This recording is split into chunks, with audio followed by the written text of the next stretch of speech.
Greetings all. This night I'm gonna do the dream wave for December and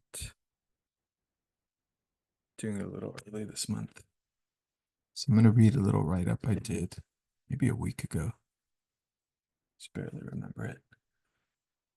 So remembering yourself back together. Dream wave forecast, astrology and human design for December. I didn't even put December.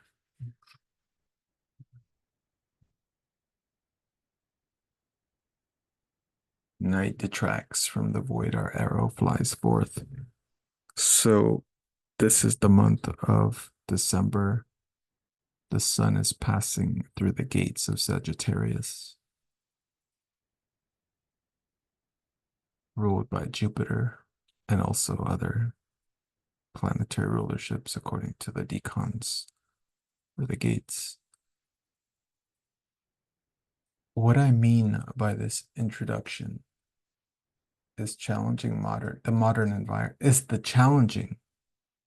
environment of the human in the sense that we live in a control system or a seeming control system that presents reality to us as if we're wandering, mad, delusional children with no grasp of the symbolism and signs that surround us. And so, what is shared with us is condescendingly mystified at every turn, as if we have no grasp on the nature of this reality, as if it is something that must be read with deep programming of literacy and other fading processes of relevancy to over-instruct the programmed mind. We are constantly rewarded for a heightening stupidity and glorified in the garb of our killer monkey presentations to the world on a stage of emotionally amped, homogenized conformity and wariness. What ground do we have other than feeling our connection with nature and returning back to self, the earth, and each other? And yet, as always, this month as well as the next, especially March, and I'm feeling September as well, will bring the biggest new blockbusters that have been coming out slowly for a long time now and have been selling us the story that man is not natural, but something synthetic and has never been otherwise.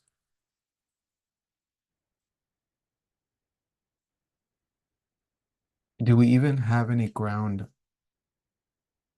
other than our natural feeling and beingness in a world that sells void as hell, when in reality it is our only heaven, a heaven of void where the mind is silenced and we exist in the joy of beingness? This, of course, lies in the direction of individuation. And this temporal frequency actually negates the alertness or awareness of the moons, both the new moon and the full moon. Our impulses of parasitic energy get kind of attempt to pull us out of our bodies. And if we go with those energies, we ride the highs and the lows and the extremes, having our emotional energy extracted from us.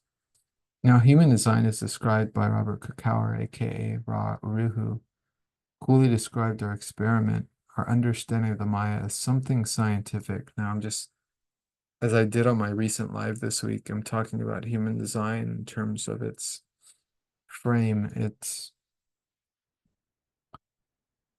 human design utilized science as a vehicle to be carried forth into the world instead of any other new age conceptions or channeled conceptions.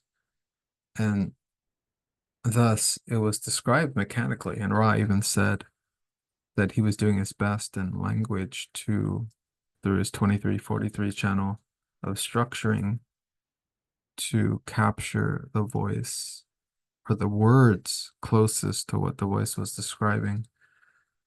And he was using mechanical language, as if to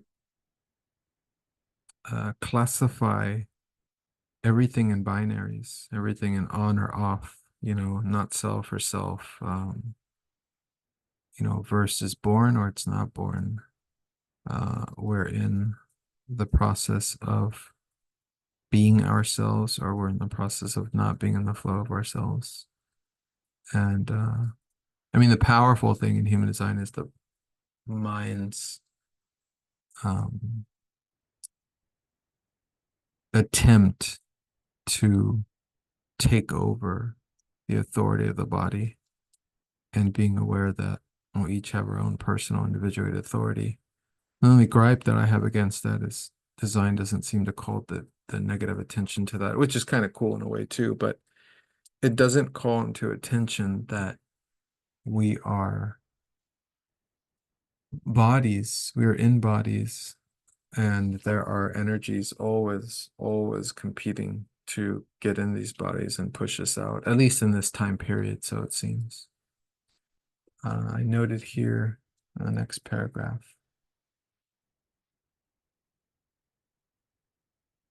Is this enough to buy into the connected idea that the voice that emitted forth from the crystal bundles during the supernova of 1987, this is Ra's experience, coherently translated to one or two human beings while the rest were fried or just did not receive the info? Clearly, Ra was able to contain and hold on to this information through a possession of sorts, or so it seems. This information is merely the cold descriptive mechanics of the human experience put into a box and wrapped up with beginning, middle, and end. The further one goes into the cosmology of human design, it does not indeed seem that this is the case being presented. However, because it is presented highly adapted to the ideological framing of science, it comes with some issues. The problem lying before us is the contrast between the speculative and partially proposed historically accurate ideas that attempt to move out the genres of science fiction into a scientific reality. This is the struggle of man to assess what is real, or what is real. The truth, it seems, is individuated and will always be so. Even though I present the dream wave for the collective, it is the individual that will relate to it through his own chart. And thus the experience of the collective transits of the planets is different for everyone. But there is a relative similarity. As the dominant energies hit each of us differently, they still hit us in different places with a similar impact. Just as Pluto and Aquarius will hit all of us exactly where our Aquarius is in our charts, and with similar impact. Now I will begin the dream wave for the month. Thank you for allowing me that space. What I wanted to convey is the idea that we, in a sense, live in a kindergarten reality. I mean, it's as if once we grasp a truth, it starts to devolve into lies.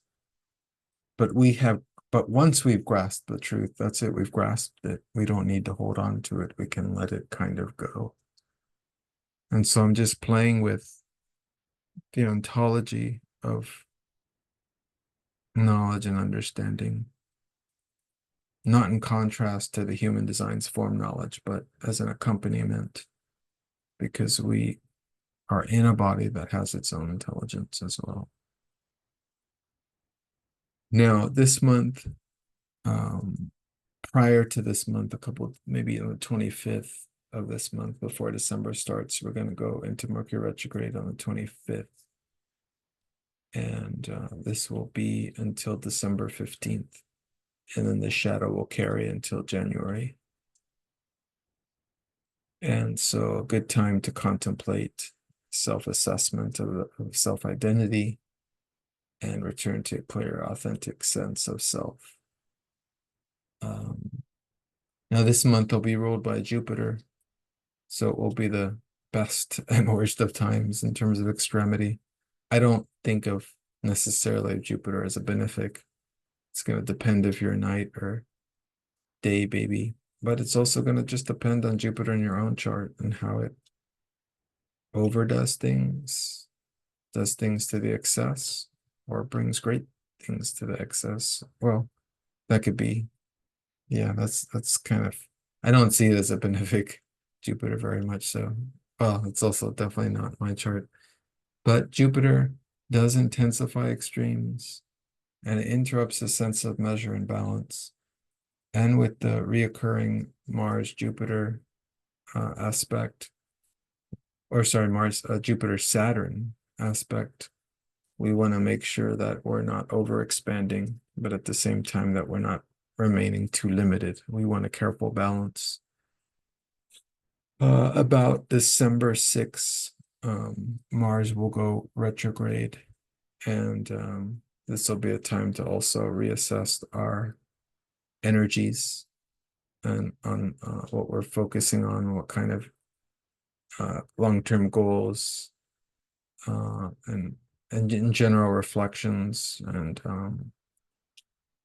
very intense revelations can come forth on our path. And just to remember that, we're observing the moving mind as well as the guiding stars. And the stars rather impel, but they do not compel. And Neptune will go direct on the 7th. Neptune went retrograde in July. And so the amorphous fog that's kind of been over us will begin to lift. On the 15th, the full moon will be in Gemini. And that'll be a powerful time to write and clear the mind. It'll be great. I had some writings here, but I decided to flow.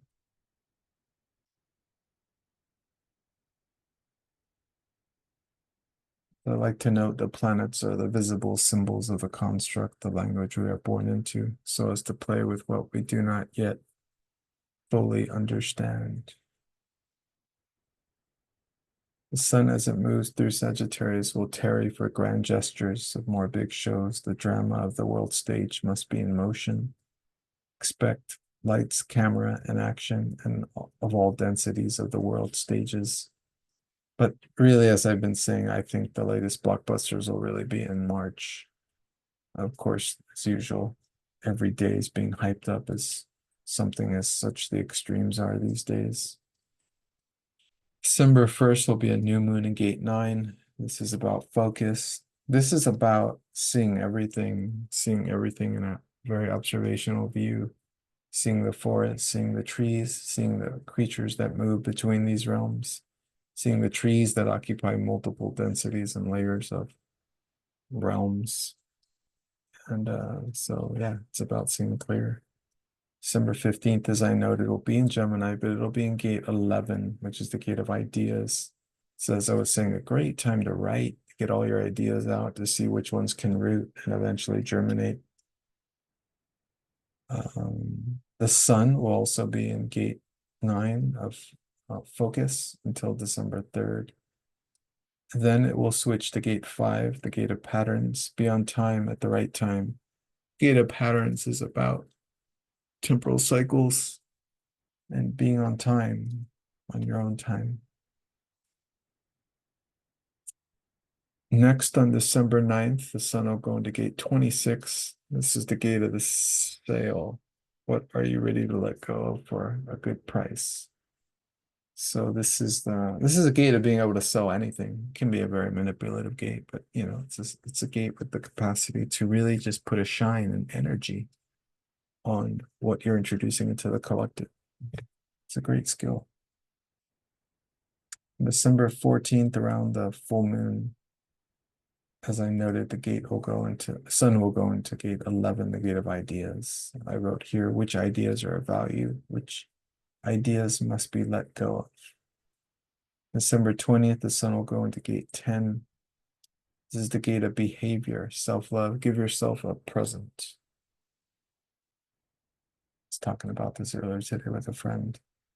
Give myself some new presents from the nostalgia of my childhood. I was talking about how my toys were taken from me and sent to other places when I was a kid. And so I'd have disappearing toys, which is like having a disappearing reality. A gaslit child. So on December 25th, the sun will go into gate 58, the gate of vitality. Watch addictions to joy. So during this time, the sun is moving into Capricorn. But this is one of those gates that can get very addicted, that kind of doesn't want to miss a party. And so, energy to be aware of during that time. The end of the month, the sun will go into gate 38. This is the gate of the fighter. This is aggressive energy, grasp of life in order to find its value and test it. So this is the gate of testing life and, kind of struggling to get a grasp of it and what it means to you. In general, as I kind of went over, these are where the planets will be. There will be 4 planets in retrograde. Neptune is going direct, so I'm going to take that R off of its flight in Pisces. So we will have some Mars, I think I said was going retrograde too.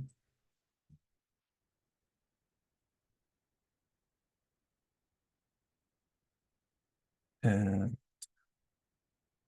let's see if there's anything else. There's another thing we need to put.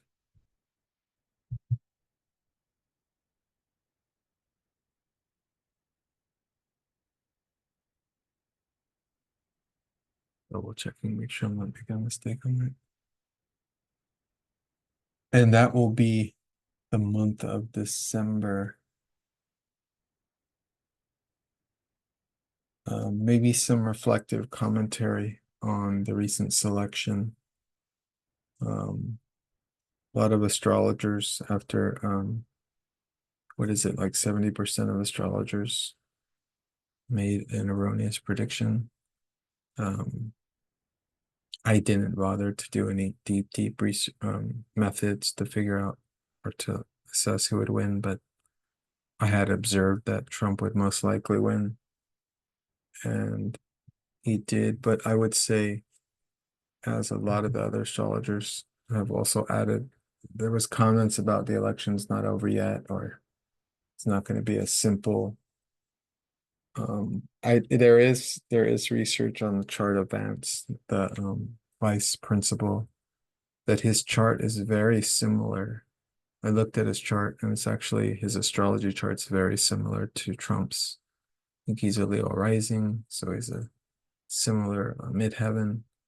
Very powerful chart. I haven't looked at his human design type yet, but I will do that. It does seem like Trump is kind of still under threat with that vulnerable midheaven and some of the planets playing in that area. So we'll watch and see what happens. This is the last month before the inauguration next month. So I'll have more commentary when we approach January.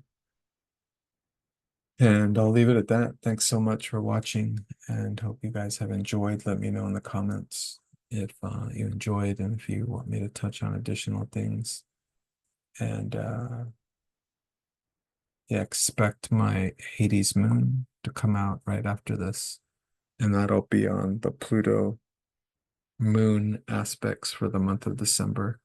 Those are the days that tend to be emotional culminations, or they tend to be great days to have the air cleared, I should say, and the confrontations had in a very respectful and calm way. All right, thanks so much.